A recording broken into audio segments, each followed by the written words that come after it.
안녕하십니까? 12월 22일 화요일 인도네시아 헤드라인 시작합니다. 첫 번째 소식입니다. 인도네시아 코로나19 확진자가 총 65만 7,948명으로 늘어났으며 이 중 사망만 9,659명, 완치 53만 6,260명으로 집계되어 3%의 치사율을 보이고 있습니다. 인도네시아의 코로나19 1일 확진자 수는 6,000명 수준에서 7,000명 수준으로 증가하였으며 연일 증가세를 보이고 있습니다.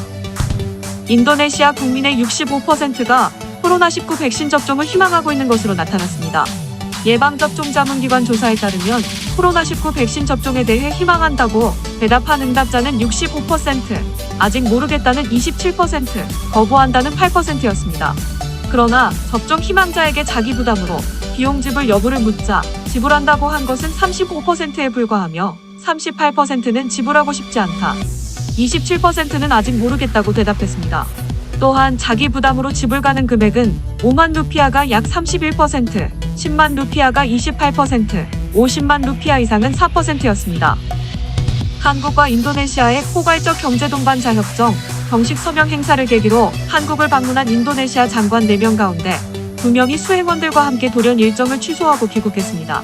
이번에 방한한 인도네시아 장관들은 무역부 장관과 경제조정장관, 산업장관의 장관급인 투자조정청장 등 4명으로 이 가운데 경제조정장관과 산업장관이 인도네시아로 복귀한 것입니다. 인도네시아 장관들과 수행원들은 포괄적 경제동반자협정 서명식을 계기로 한국 기업 투자 유치 활동을 벌일 계획이었습니다. 인도네시아 측은 장관 2명과 수행원들이 모든 일정을 취소하고 급히 귀국한 데 대한 정확한 이유를 밝히지는 않았으나 코로나19 관련 방역 문제가 있었던 것으로 전해졌습니다. 조코이 대통령은 무료 백신 접종은 건강보험공단 가입과는 무관하다고 강조하며 모든 국민이 무료로 백신을 접종할 수 있다고 말했습니다. 인도네시아의 백신 접종은 단기간에 집단 면역을 이루겠다는 정부의 목표에 따라 시행되며 인구의 70%, 약 1억 8,200만 명에게 접종하는 것을 목표로 하고 있습니다. 조코이 대통령은 앞서 코로나19 백신을 일반인에게 무료로 제공하기로 결정했으며 각 부처와 지방자치단체에 내년 백신 접종에 우선순위를 매기도록 지시한 바 있습니다. 특히 조코이 대통령은 백신의 안전성을 보여주기 위해 자신이 가장 처음으로 백신 접종을 받을 것이라고 말했습니다. 다음 소식입니다. 지난 18일 우리나라와 인도네시아가 포괄적 경제동반자 협정에 최종 서명했습니다. 아세안 최대 시장이자 인구 규모 세계 4위 국가의 한국 기업이 진출할 길이 더 넓어지게 된 것입니다.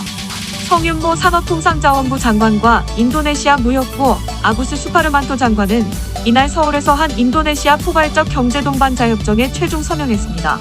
이는 2012년 협상을 개시한 지 8년 만입니다. 해당 협정은 싱가포르, 베트남에 이은 아세안과의 세 번째 양자 자유무역 협정이며 아울러 2017년 신남방 정책을 발표한 이후 아세안 국가와 체결하는 최초의 양자 FTA로 정부는 신남방 밸류체인이 더욱 강화될 것으로 기대했습니다.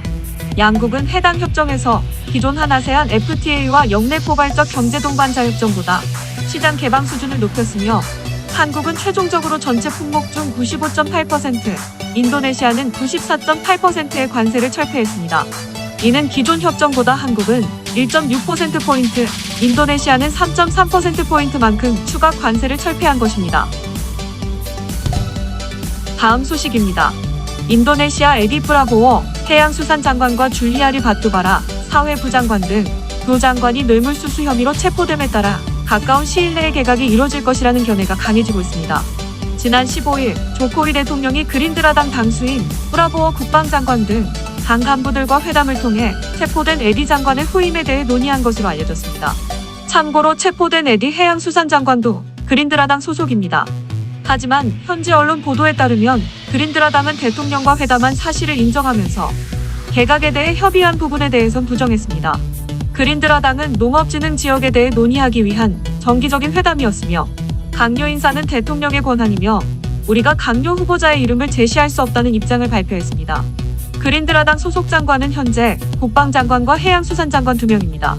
참고로 체포된 사회부 장관이 속한 투쟁민주당 소속 내각은 장관 4명과 차관 1명입니다. 다음 소식입니다. 우리나라 기상청이 자체 보유하고 있는 수치예보 운영 시스템을 인도네시아 기상청에 구축하고 사후관리 현장 사업을 통해 관련 기술을 전수하기로 했습니다. 이번 사업은 기상청이 한국국제협력단 예산을 지원받아 진행되는 것이며 기상청이 운영한 정보통신기술을 이용한 기상 업무 향상 과정이 한국국제협력단 사후관리, 현장사업 공모에서 최종 선정됨에 따른 것입니다. 그동안 기상청에서 운영한 외국인 대상 연수과정 중 한국국제협력단 사후관리 현장사업으로 선정되어 수치예보 운영 시스템과 기술을 함께 전수하게 된 사례는 이번이 처음입니다. 해당 사업은 내년 1월부터 6월까지 진행될 예정입니다. 박광석 기상청장은 이번 사업은 연수과정에서의 실행계획이 해당국 현장사업으로 연계되어 우리나라 기상기술을 직접 전수하는 데 큰 의의가 있다며 지속적인 양국 협력으로 인도네시아 기상청의 수치예보 기술력을 높여 기상 서비스 품질이 향상될 수 있도록 적극적으로 지원할 계획이다라고 밝혔습니다. 다음 소식입니다. 지난 18일 LG에너지솔루션은 산업부 장관, LG에너지솔루션 사장, 인도네시아 투자부 장관이 참석한 가운데 인도네시아 배터리 산업협력 MOU 체결식을 가졌습니다. 인도네시아 측은 한국과 포괄적 경제동반자협정 정식 서명 행사를 위해 방한했으며 이번 방한 기간 중 LG에너지솔루션과 배터리 산업 투자협약 체결을 강력히 희망했습니다. 참고로 인도네시아는 배터리에 사용되는 니켈과 코발트 망간 생산국으로서 지난해 가을부터 니켈 원광 수출을 금지한 데 이어 세계적인 배터리 생산업체들이 인도네시아의 니켈 광산과 손잡고 전기차용 배터리를 생산하도록 투자 유치를 강하게 추진했습니다. 인도네시아는 세계 최대 니켈 광석 생산국으로 확인된 매장량만 6억 9,800만 톤에 이릅니다. 또한 인도네시아 정부가 2030년까지 전기차 산업 허브가 되는 것을 목표로 친환경차 산업을 육성하고 있어서 세제 혜택도 풍부합니다. 이번 프로젝트는 여러 우여곡절 끝에 성사된 것입니다.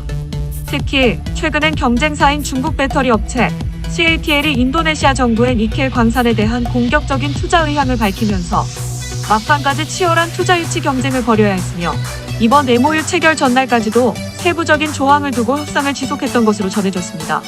업계와 외신 등에 따르면 LG에너지솔루션과 인도네시아는 니켈 광산 채굴, 전기차용 배터리 생산 등을 위한 공동시설을 건설할 것으로 전망됩니다.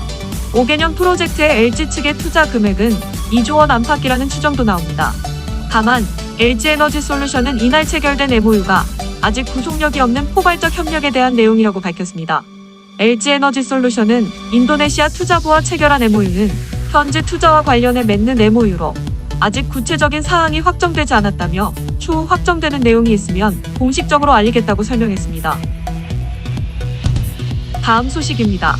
주인도네시아 한국문화원은 지난 12월 4일 자카르타에서 한식협의체와 협력하여 김장체험 행사를 개최하고 자카르타 근교의 소외계층에 한국의 김치문화 체험 기회를 제공했습니다. 이번 행사는 인도네시아 정부와 자카르타 주정부의 코로나19 보건수칙을 철저히 준수하면서 진행되었으며 오프라인 행사는 문화원 소셜미디어를 통해 생방송되었습니다. 초청 인사로 인도네시아에서 활동하는 유명 한인 요리사인 준 셰프가 김장 시범을 보였습니다.